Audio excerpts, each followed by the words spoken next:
ये जो वॉशिंगटन में इतना बड़ा तमाशा हो गया, 2 बड़े टॉवर्स को ध्वस्त कर दिया एक हवाई जहाज ने। ये 2 बड़े टॉवर्स करीब करीब 110 मंजिल वाले थे, जिसमें पता नहीं कितने हजार लोग मरे हैं। कोई भी निर्दोष नागरिक मरे तो दुख होना चाहिए हमें, क्योंकि हम भारतीय संस्कृति के लोग ऐसा मानते हैं कि किसी को मारने का अधिकार किसी को नहीं है, क्योंकि जीवन देने का अधिकार जब हमें नहीं है तो मारने का अधिकार हमें नहीं, तो हम तो सब दुख ही प्रकट कर सकते हैं। लेकिन ये जो घटना घटित हुई है, इसका मंदी के साथ सीधा रिश्ता है, मैं ऐसा मानता हूं। आप मेरी बात को थोड़ा हो सकता है आज हंसें, लेकिन आप देखेंगे 10 वर्ष के बाद मेरी बात आपको पूरी की पूरी सच दिखाई देगी। मैं ये कहना चाहता हूं कि ये जो भयंकर दुर्घटना अतिरेकियों ने की अमेरिका में, वॉशिंगटन डीसी में 2 टॉवर उन्होंने उड़ा दिए, इसका मंदी के साथ सीधा रिश्ता है। आप पूछोगे कैसे, वो मैं बताता हूं। यूरोप और अमेरिका में मंदी क्यों आती है? मैंने यूरोप और अमेरिकन इकोनॉमी का पिछले 10-12 वर्षों में काफी स्टडी किया, और स्टडी करने के बाद मुझे जो हैरान करने वाली बात मिली, माहिती मिली, वो ये कि वहां जो है इंडस्ट्रीज जो चलती हैं, उनमें जो सबसे ज्यादा इन्वेस्टमेंट होता है, जो पूंजी निवेश होता है, वो किन इंडस्ट्रीज में है?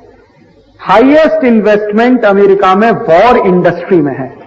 वॉर इंडस्ट्री माने युद्ध के उद्योग, युद्ध के उद्योग माने हथियार बनाने वाली बड़ी बड़ी कंपनियां।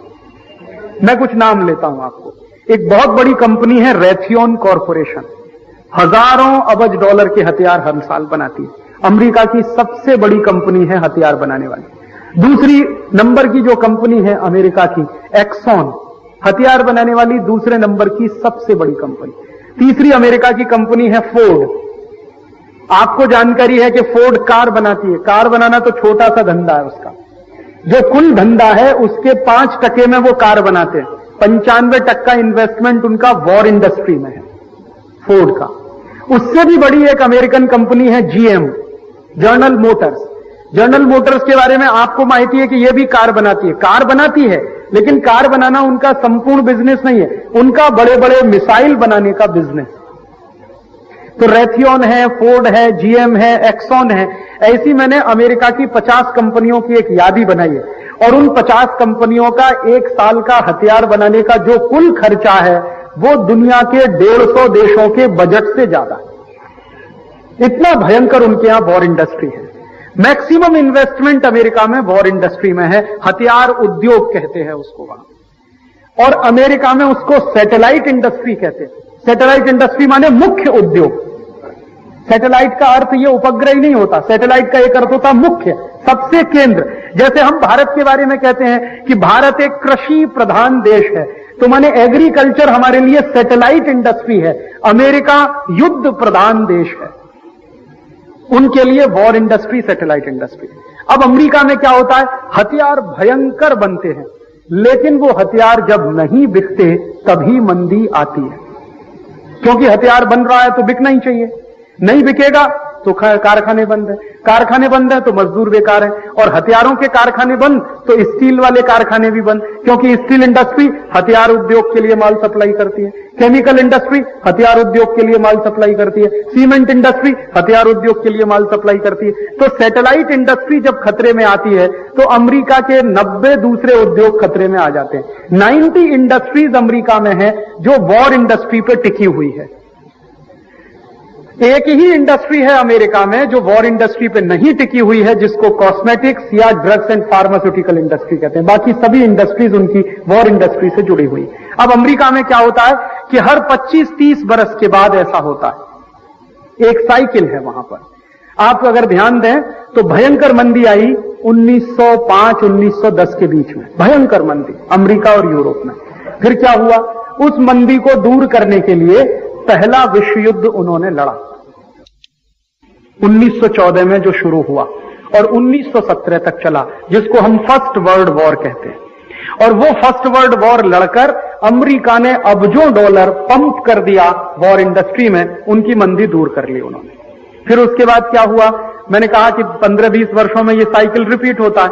तो फिर क्या हुआ, 1930 में फिर मंदी आ गई, जिसको अंग्रेजी में ग्रेट इकोनॉमिक रिसेशन भी कहते हैं। अर्थशास्त्र के कुछ विद्यार्थी बैठे होंगे तो उनको तो पढ़ाया जाता है ग्रेट इकोनॉमिक रिसेशन 1930। तो भयंकर मंदी आ गई 1930 में। फिर अमेरिका ने क्या किया, यूरोप ने क्या किया? उस 1930 की मंदी को दूर करने के लिए उन्होंने सेकंड वर्ल्ड वॉर किया, दूसरा विश्व युद्ध लड़ा। और दूसरा विश्व युद्ध शुरू कैसे हुआ? दूसरा विश्व युद्ध शुरू हुआ पर्ल हार्बर नाम की अमेरिका में एक जगह है, वहां पर अटैक हुआ। तो पर्ल हार्बर पर अटैक हुआ तो फिर विश्व युद्ध भड़क गया। दिखाया यह जाता है, बताया यह जाता है कि पर्ल हार्बर पर अटैक जापानियों ने किया, लेकिन अमेरिका के ही कुछ खोजी पत्रकारों ने अभी 3-4 बरस पूर्व यह निकाल दिया और सनसनी फैला दी पूरी दुनिया में कि 1941 में सेकंड वर्ल्ड वॉर शुरू करने के लिए पर्ल हार्बर पर अटैक अमेरिका ने खुद ही करवाया, अपने ही ऊपर अटैक करवाया। तो फिर आप पूछोगे जापानियों की थ्योरी क्या थी? जापान के कुछ नागरिकों को जबरदस्ती हवाई जहाज में बिठाया गया और उन हवाई जहाजों से बमबारी कराई गई। तो सारी दुनिया में यह संदेश गया कि जापान ने अमेरिका पर हमला बोल दिया है, तो अमेरिका ने उसी का बदला लेने के लिए जापान पर हमला बोला, जिसमें 2 एटम बम उन्होंने गिरा लिए। और 2 एटम बम गिराने के पहले भरपूर युद्ध लड़ा। रूस, ब्रिटेन और ये सब एक दूसरे के दुश्मन हो गए। एक बाजू में मित्र देश, दूसरे बाजू में शत्रु देश। 3 साल भयंकर युद्ध चला, 1941 से लेकर 1944। और 1944 में जब युद्ध धीरे धीरे कम हुआ, तो क्यों कम हुआ? उसकी बड़ी इंटरेस्टिंग स्टोरी है। वो ये कि अमेरिका की हथियार बनाने वाली कंपनियों के सारे गोडाउन्स खाली हो गए, इसलिए शांति हो गई। और शांति भी कैसी जबरदस्त हुई? दुनिया में एक पीस उन्होंने बनाया, वर्ल्ड पीस कॉन्फ्रेंस बोला, और उस वर्ल्ड पीस कॉन्फ्रेंस का जो रिजल्ट निकला, आउटपुट निकला, वो यूनाइटेड नेशंस बन गया। और यूनाइटेड नेशंस को यह कहा गया कि भविष्य में कभी भी युद्ध नहीं होना चाहिए। तो फिर उन्होंने 1 साल की, 2 साल की, 3 साल की युद्ध की लड़त के बाद अपनी मंदी को कम कर लिया। अब वो मंदी कम हो गई, फिर उसके बाद अब फिर मंदी आ गई अमेरिका में। अब मंदी आई है तो फिर उनको युद्ध लड़ना है। बीच में भी एक बार मंदी आई थी 1980 के आसपास, तो उस मंदी को दूर करने के लिए उन्होंने इराक और ईरान को आपस में लड़वा दिया। अमेरिका देखिए और यूरोप, मैं आपको इनकी एक विशेषता बताता हूं। ये लोग ऐसे हैं जो दुनिया में कोई भी काम करते हैं तो पहले लेजिटिमेसी सिद्ध करते हैं कि ये बिल्कुल लेजिटिमेट है, हम जो कर रहे हैं वो बिल्कुल सही कर रहे हैं। तो लेजिटिमेसी सिद्ध करने में बड़े बड़े प्लॉट रचते हैं, बड़े बड़े वहां पे काम होते हैं। तो पर्ल हार्बर की लेजिटिमेसी सिद्ध करने के लिए जापानियों को बिठा लिया प्लेन में और खुद से अटैक किया खुद के ऊपर। तो सारी दुनिया को लगा कि जापान ने अटैक किया, तो पूरी दुनिया जापान के ऊपर पिल गई। बाद में उनको गलती हुई कि हमसे गलती हो गई। और अब पर्ल हार्बर के बारे में अमेरिका के सब लोग मानते हैं, वहां के हिस्टोरियन भी कहते हैं कि वो भाई हमारा ही अटैक था हमारे ऊपर। क्यों? क्योंकि हमें लगता था कि वो जरूरी है, सेकेंड वर्ल्ड वॉर नहीं होता तो हम तो मंदी दूर नहीं कर पाते। तो सेकेंड वर्ल्ड वॉर की मंदी दूर करने के लिए पर्ल हार्बर का अटैक, और अभी थर्ड वर्ल्ड वॉर होने जा रहा है क्योंकि मंदी फिर आई है, उसकी ये पूर्व भूमिका है और तैयारी है। अब इस भूमिका में अमेरिका अकेले नहीं लड़ना चाहता। अमेरिका क्या चाहता है? दुनिया के सब देश उसके साथ आ जाएं। नाटो नाम का एक ग्रुप है, नॉर्थ अटलांटिक ट्रीटी ऑर्गेनाइजेशन, उसमें 17-18 देश हैं। अमेरिका ये चाहता है कि ये सब मेरे साथ हों। क्यों चाहता है? क्योंकि अमेरिका ये कहता है और मानता भी है कि मैं अकेले लड़ूंगा तो हथियारों की खपत कम होगी, एक ही आर्मी तो लड़ेगी। अब नाटो मिलकर लड़ेगा तो 18 गुनी बढ़ जाएगी। और मजे की बात उनकी क्या है कि अमेरिका के राष्ट्रपति जॉर्ज बुश ने पिछले 2-3 दिन में एक ही अभियान किया है, वो ये कि अपनी संसद में रातों रात $40 अरब का बजट पारित कराया है स्ट्राइक करने के लिए, माने हमला बोलने के लिए। और हमला बोलना कहां है? अफगानिस्तान पे बोलना है, सूडान पे बोलना है, लीबिया पे बोलना है। उनका टारगेट पहले से फिक्स है। अफगानिस्तान पे हमला बोलेंगे, लीबिया पे बोलेंगे और ये सूडान पे बोलेंगे। और अगर लग गया हाथ तो फिलिस्तीन पे भी बोल सकते हैं या एक आध किसी और देश पे बोलेंगे। तो उनका भूमिका यह है कि पोलराइजेशन हो जाए दुनिया में, क्रिश्चियनिटी वर्सेस इस्लाम, ये वो चाहते हैं। इस्लाम एक तरफ हो जाए, इस्लामिक देश एक तरफ हो जाए, क्रिश्चियन देश एक तरफ हो जाए, दोनों मिलकर लड़ें और अच्छे से युद्ध हो तो मंदी दूर हो जाएगी। और मैं आपको बताता हूं, इस युद्ध का कोई नतीजा नहीं निकलेगा, क्योंकि दोनों युद्धों का कोई नतीजा नहीं निकला, ना सेकंड वर्ल्ड वॉर का ना first world war. Second world war खत्म हुआ, उसके बाद फिर शांति की बात करनी पड़ी, समझौता करना पड़ा। सेकंड वर्ल्ड वॉर के पहले फर्स्ट वर्ल्ड वॉर में भी यही हुआ, अभी फिर वही होगा। हो सकता है 2-3 महीने, 4 महीने, या हो सकता है साल भर युद्ध खिंच जाए, साल भर युद्ध के बाद फिर समझौता होगा, क्योंकि मेरी ऐसी मान्यता है कि दुनिया का कोई भी राष्ट्र किसी दूसरे राष्ट्र को संपूर्ण नहीं मिटा सकता।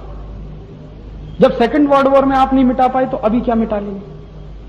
लेकिन इससे तबाही बहुत भयंकर होगी। हो सकता है 1-8 करोड़ लोग मारे जाएं या उससे भी ज्यादा मारे जाएं। भयंकर तबाही होगी और इनको कोई दर्द नहीं है तबाही होने का।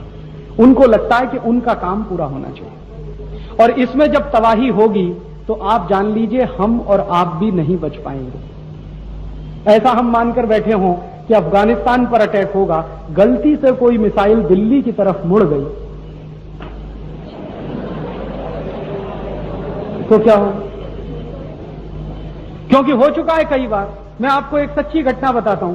अभी अमेरिका ने अफगानिस्तान पर थोड़े समय पहले हमला किया था। गलती से उनकी एक मिसाइल चाइना के उनके उसमें चली गई थी, एम्बेसी ऑफिस तोड़ दिया था पूरा ऑफिस, मर गए थे उसमें कई चाइना। अमेरिका ने बाद में माफी मांगी थी। तो इसका तो कोई भरोसा नहीं है। कितनी ही गाइडेड मिसाइल्स हो, कंप्यूटर प्रणाली काम करना बंद कर दे तो कहीं का कहीं जाके टकराती और क्या तबाही कर सकती है आप उसकी कल्पना कर सकते हैं। और अगर किसी मिसाइल में केमिकल वेपन्स उन्होंने लगा दिए तो तबाही तो और भयंकर होगी, क्योंकि अमरीकियों का तो चरित्र ऐसा है। वियतनाम में वॉर हुआ था, आप सबको शायद याद होगा जितने बड़े लोग हैं। तो वियतनाम में इन्होंने लाखों लोगों को केमिकल वेपन से मारा था, लाखों लोगों को। बाद में यह भी माना था हमसे गलती हुई थी, क्योंकि निर्दोष लोग बहुत मारे गए थे। तो जब भी युद्ध होता है निर्दोष लोग ही मारे जाते हैं। अब अमेरिका क्या कहता है, ओसामा बिन लादेन हमें चाहिए। भाई तुमको ओसामा बिन लादेन चाहिए तो ओसामा बिन लादेन लाने के रास्ते बहुत सारे हैं। युद्ध लड़ने का ही एक रास्ता थोड़ी है। ओसामा बिन लादेन को पकड़ के अमेरिका ले जाने के लिए बहुत सारे तरीके, आप कोई भी तरीका इस्तेमाल कर सकते हैं।